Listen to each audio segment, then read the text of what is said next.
Jews came in droves in the 20s, specifically, especially in the 40s. Even it's still going on now, but there was a massive influx of Jews from all over the world in the early 1900s, and this obviously upset the Arab population living there because they were living there. And if I were an Arab Muslim, if I was a Palestinian uh, during that time, I would be extremely unhappy about it. It's very simple. Now we can go into, there are people from both sides that are gonna, people who are pro-Israel are gonna say, but there was no such thing as Palestine back then. Ultimately, that isn't really the point.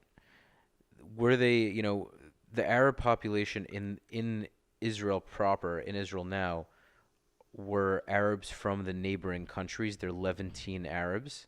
They're Arabs from Egypt, Lebanon, Syria, for the most part, and they were nomadic. They settled in the British Mandated Palestine, and that's where they were.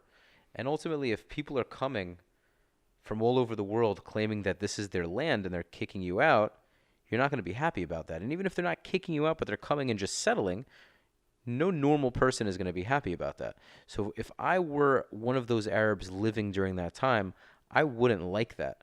Okay? So you have people who are pro-Israel saying, Rafi, how could you say that? You're a Jewish guy. You were in the army. It's our land. I do believe that this is, I do believe that God does play a role and that things happen the way they're supposed to. But at the same time, we also took action. So to keep things simple, this was disputed land. The British had control over it at the time. There was a war that was fought. There were several wars, but there was a war that was fought. The War of Independence was fought. The Jewish side won, and that's the end of it. Now, there's a lot that has to be worked on, but when you have a war, the winning side takes the spoils of war. I think we're complicating this, and we don't want to be honest about where we're at. And the reality, just like throughout history, when conquest happened, the winner, the victor, takes the spoils of war.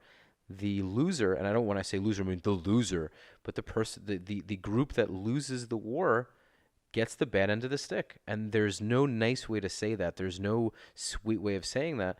And I think we're sugarcoating it and saying, well, we deserve it. Oh, no, we deserve it. It was ours, and it was ours, and it was this, and it was that. The Jews came, and you can argue that they came back, but they conquered the land, essentially. And it's, I think, very important to be able to make that distinction. And if we can make the distinction and be honest with honest with ourselves about what actually happened, it'll be a lot easier to come to a solution. So now that the Jews conquered the land, you can argue they took it back. Either way, they conquered the land. They won the war. They've won every war up until now. We can argue the Second Lebanon War, but ultimately, if the Jews lost, then the country wouldn't be in the Jewish hands anymore. So they've had to win up until now.